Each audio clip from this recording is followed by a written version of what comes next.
warahmatullahi wabarakatuh. Halo Sobat Tofu, di video Tofu Teknologi Informasi kali ini kita akan membahas tentang 8 bagian-bagian CPU dan fungsinya. Langsung saja, CPU adalah salah satu komponen penting dalam sebuah komputer karena CPU memiliki peran yang sangat vital membantu melakukan proses pemrosesan informasi pada suatu sistem jaringan komputer. Dengan adanya CPU, maka setiap aplikasi dan juga task yang di-assign pada sebuah komputer dapat berjalan dengan baik. CPU sendiri merupakan kependekan dari Central Processing Unit, yang pada dasarnya memang merupakan otak dari sebuah komputer. Terkadang, CPU sendiri juga sering kali dikaitkan dengan keseluruhan hardware atau perangkat keras komputer, terutama pada personal komputer. Fungsi utama dari CPU yang pertama, melakukan keseluruhan pemrosesan informasi di dalam sebuah komputer yang bertugas untuk mengubah perhitungan bahasa mesin dan juga algoritma agar bisa dipahami oleh usernya dan dapat ditampilkan melalui display unit. Yang kedua, untuk menentukan seberapa cepat suatu komputer bisa bekerja dan memproses informasi. Semakin tinggi spesifikasi pada CPU, maka semakin cepat dan juga semakin banyak pula pekerjaan yang bisa diproses oleh sebuah komputer. CPU sendiri memiliki banyak sekali komponen. Berikut ini adalah bagian-bagian dari CPU dan fungsinya. Yang pertama, ada prosesor. AMD A107850K atau APU, penyebutan dari CPU itu pada dasarnya mengacu pada bagian komponen yang ini. Prosesor merupakan suatu bentuk chip yang kecil yang merupakan pusat dari sebuah komputer. Kinerja dari sebuah prosesor ditentukan oleh spesifikasi dari prosesor yang tertanam di dalam komputer tersebut. Fungsi dari prosesor yaitu untuk mengontrol keseluruhan jalannya sebuah sistem komputer. Yang ketiga, spesifikasi dari prosesor. Spesifikasi dari sebuah prosesor hampir 100% berpengaruh pada keseluruhan kinerja komputer. Prosesor menjadi tolak ukur kecepatan pemrosesan informasi sebuah komputer dan juga berpengaruh terhadap konsumsi listrik yang dibutuhkan oleh sebuah komputer dalam bekerja, begitu pula dengan suhu dari komputer. Berikut adalah gambar dari prosesor. Yang kedua, yaitu ada RAM. RAM atau Random Access Memory merupakan bagian CPU yang berikutnya sangat berpengaruh pada kinerja sebuah CPU dan juga sistem komputer. RAM bekerja sama dengan prosesor untuk menentukan bagaimana komputer bisa bekerja dengan baik, terutama dari segi multitasking. Fungsi utama dari RAM. Secara teoritis, fungsi utama dari RAM adalah untuk menyimpan data sementara dari suatu aplikasi yang bisa dijalankan secara acak. Singkatnya, setiap aplikasi di dalam sistem komputer akan langsung berjalan dan juga beroperasi menggunakan RAM. Kapasitas RAM yang tersedia. Kapasitas RAM terbesar saat ini dibutuhkan agar kinerja komputer lebih optimal. Pada saat ini, RAM menawarkan kapasitas 1 GB, 2 GB, 4 GB, 8 GB, dan juga ada 16 GB. Yang ketiga, ada VGA card. Berikut adalah gambar dari VGA card. VGA card atau graphic card merupakan salah satu bagian penting dalam sebuah CPU. Tanpa adanya VGA card, maka kita tidak akan bisa melihat tampilan dari komputer di dalam layar display. VGA card membantu menampilkan sebuah proses yang terjadi di dalam CPU ke dalam display komputer user. Fungsi dari VGA card yaitu untuk dapat memaksimalkan fungsi VGA card, maka setiap CPU akan dilengkapi dengan port VGA yang digunakan untuk menyambung CPU dengan display unit seperti monitor atau proyektor. selanjutnya ada hard disk. Hard disk merupakan bagian lain dari CPU yang berisi sebuah piringan atau cakram yang bertugas untuk menyimpan dan juga membaca data. Fungsi dari hard disk. Sebagai penyimpanan data, fungsi utama dan terpenting dari hard disk adalah untuk media penyimpanan instalasi dari sistem operasi yang digunakan untuk menjalankan CPU. Berikut adalah gambar dari hard disk. Jenis-jenis hard disk. Hard disk yang umum digunakan untuk CPU pada sebuah komputer yaitu hard disk dengan ukuran 3,5 inci. Sedangkan untuk laptop, hard disk yang digunakan sebesar 2,5 inci. Saat ini sudah ada pengembangan baru dari hard disk yaitu SSD. Yang kelima ada motherboard. Berikut adalah gambar dari motherboard. Motherboard, prosesor, RAM, VGA card, hard disk, dan perangkat lainnya tidak akan berguna di dalam sebuah CPU apabila tidak saling terhubung di dalam motherboard atau sering juga dikenal dengan nama mainboard. Fungsi dari motherboard yaitu untuk menopang dan menyatukan semua perangkat keras komputer menjadi satu kesatuan. Bentuk dari motherboard yaitu persegi panjang dengan ukuran yang sudah fix. Seluruh komponen dan juga bagian CPU akan dipasang dan ditempatkan pada mainboard ini. Kemudian disambungkan satu sama lain agar dapat bekerja dengan lebih baik. Yang keenam ada power supply. Power supply atau yang biasa dikenal dengan istilah PSU. PSU merupakan salah satu bagian CPU yang sangat penting karena menyangkut masa pakai dan juga performa dari sebuah komputer. Apabila power supply memiliki kualitas yang buruk dan juga tidak sesuai dengan spesifikasi, akan membuat prosesor tidak akan bekerja dengan baik akibat kekurangan atau kelebihan arus listrik.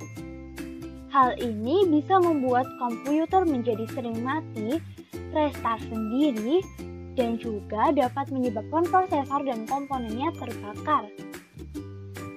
Fungsi dari PSU. PSU bertugas untuk memberikan suplai listrik bagi prosesor agar dapat bekerja. Apabila suatu CPU memiliki power supply yang kualitasnya buruk, hal ini akan berpengaruh pula dengan performa dari suatu komputer. Yang ketujuh ada cooling fan. Berikut adalah gambar dari cooling fan. Cooling fan atau kipas pendingin pada CPU. Apabila tidak diperhatikan penggunaannya dengan tepat, maka bisa berakibat buruk bagi keseluruhan sistem komputer. Fungsi dari cooling fan yaitu untuk menjaga suhu dari CPU.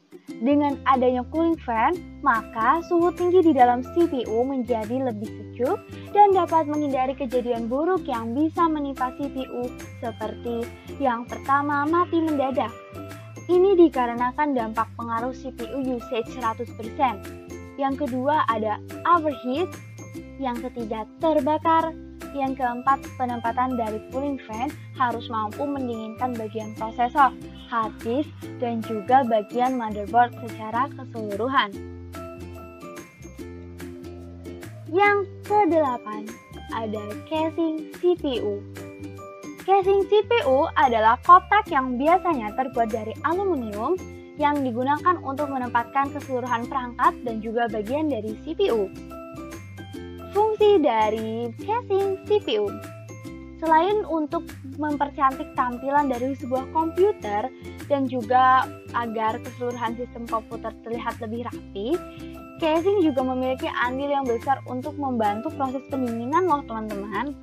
Beberapa casing juga didesain untuk mengakomodir kebutuhan dari komputer dan juga CPU dengan spesifikasi yang tinggi. Mari kita tonton video berikut ini. Yang pertama, pastikan kalian sudah mendownload file Cisco-nya. Lalu kalian tinggal buka dengan menggunakan browser. Kemudian ketik yang learning. Lalu di sini akan tampil bagian seperti ini. Kita langsung saja ke yang pertama, yaitu kita pasang power supply-nya. Nah, begini. Untuk yang ini kabel tuh di atas. Oke, masukin. Oke, lanjut kita pasang baut. Oke, lanjut ke motherboard. Di sini kita pasang CPU-nya. Gini ya. Oke, kalau sudah kita tutup, lalu kita kunci. Kemudian kita beri pasta ini. Oke. Selanjutnya kita pasang headsetnya. Oke. Kayaknya langsung disesuaikan ya untuk posisi atau letak dari kabelnya. Oke, lanjut kita pasang RAM.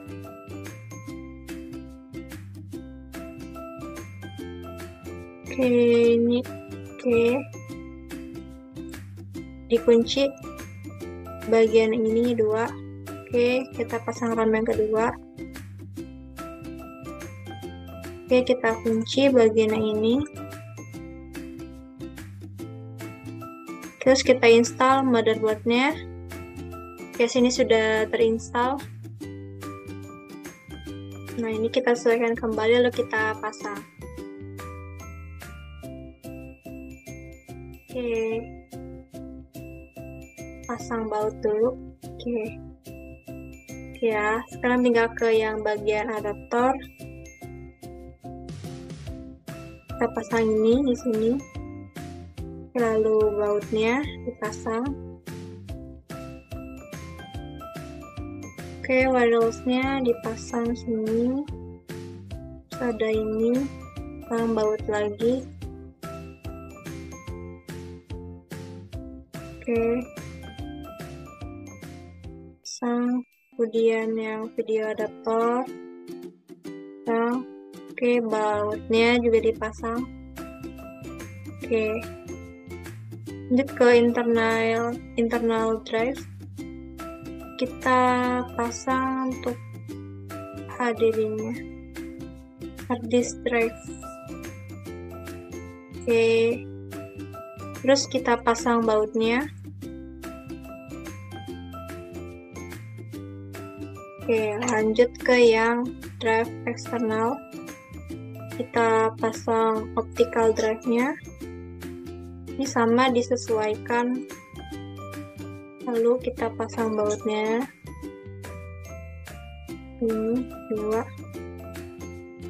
Selanjutnya kita pasang floppy disk.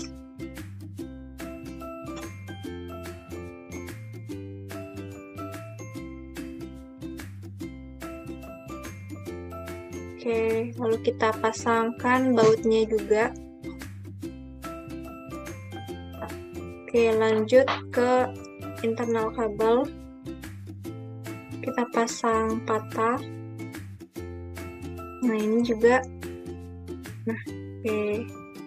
Kalau sudah, kita pasang yang ini.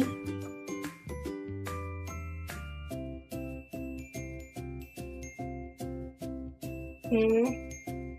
Kita pasang yang SATA.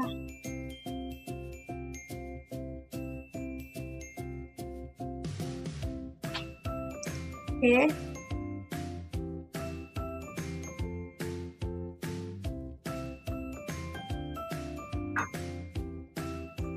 Nah, ini kita pasang kabel-kabelnya dulu yang memang belum terpasang.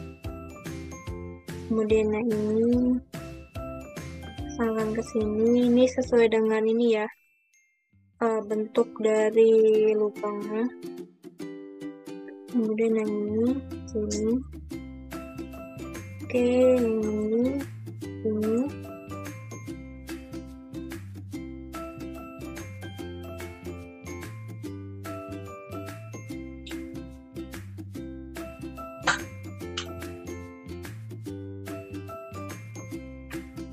Oke, nah ini kita pasangkan di sini.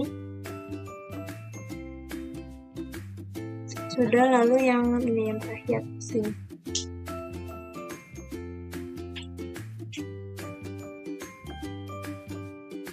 Sudah terpasang, kita ke yang bagian ini.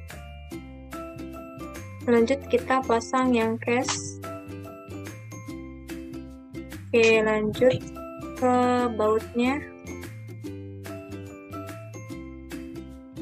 Sudah pasang baut, lalu kabel monitor.